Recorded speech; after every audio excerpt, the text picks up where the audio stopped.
Hey everybody, how you doing? We're back in the shop today. It's Jamie Carcel with the Farriers friend, Tips and Tricks. We had a little go, me and Nate. This is the first side bone shoe Nate ever made. I probably haven't made one in 10 or 15 years. But we did a little follow the leader. So what I do whenever I've got somebody over here is I'll do a portion of the shoe and then they'll do a portion of the shoe, and then I'll do another portion of the shoe and they'll do another portion of the shoe. So today that's what we did, and Nate and I had a little follow the leader run. Today's lesson is going to be about learning. I thought about Nate today when we made this. This is his first little go, and I want to give you a little tip and trick on learning. Okay, so my grandpa told me when I was a young boy, he says to me one time, he said, son, he said, if you don't leave the house with a mind to learn something every day, he said, you need to turn around and go back in the house and just stay there. And I always remembered him saying that to me. And the tip for today is we can learn something from everybody. I learned more probably than these guys learned from me when they come and get a little help in this shop. Me and Nate had a good time today making these shoes, doing follow the leader. But the point of today's lesson and tip is learning. Leave the house every day with the attitude that you can learn something. So I'm going to tell you a little story. I had a guy come to my shop, and we would blacksmith together. And I was practicing for the convention, and I had the convention going on that next weekend, and he was there that Tuesday.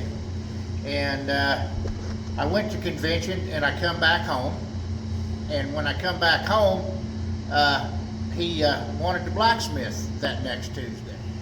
So he came over to the house on Tuesday after the convention.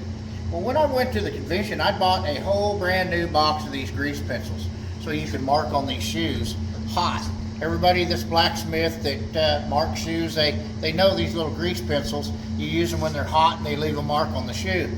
Well, the box I bought before I went to the convention was a brand new box, so I had brand new sharpened pencils, so I wouldn't have to sharpen the pencil. There was a dozen in the box, and on the end of the pencil was a little brass butt cap. The other end was sharpened, much like this one.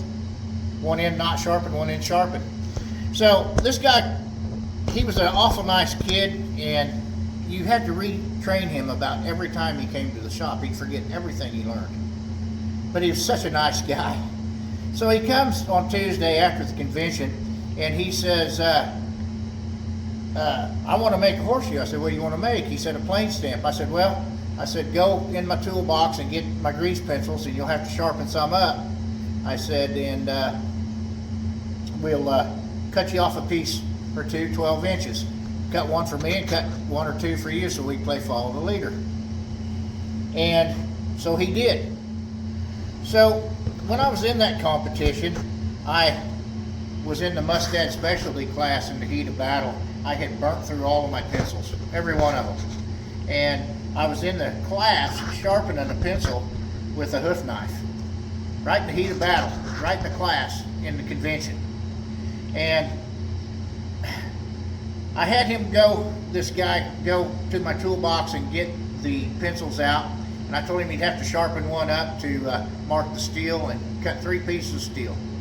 So he goes over there and he grabs one of these pencils, and he goes over to my belt sander on my truck, and he goes up to it and he sharpens the one end. And he turned it around and he burnt the butt cap off the other end and sharpened the other end, and had 2 sharpened ends. And right then and there I thought to myself, how stupid I was. I could have had a sharpened pencil on both ends. I could have had 24 pencils in that box instead of 12 sharpened pencils with a brass butt cap on the end. The point here is that you can learn something from everyone. I learned something from that guy that day. A very, very limited guy on his abilities and skills, but I learned something from that guy that I've kept this whole time in the trade, and I use it to this day. And everyone that comes in this shop, I tell them this story, and I make them sharpen both ends of the pencil. And I make them keep their eyes open and try to learn. So, try to learn something from everybody. Keep your eyes open. Never be arrogant enough to learn. And the best teacher in the world will tell you that he's learned more from his students than he's taught them. I hope that helps. Thank you.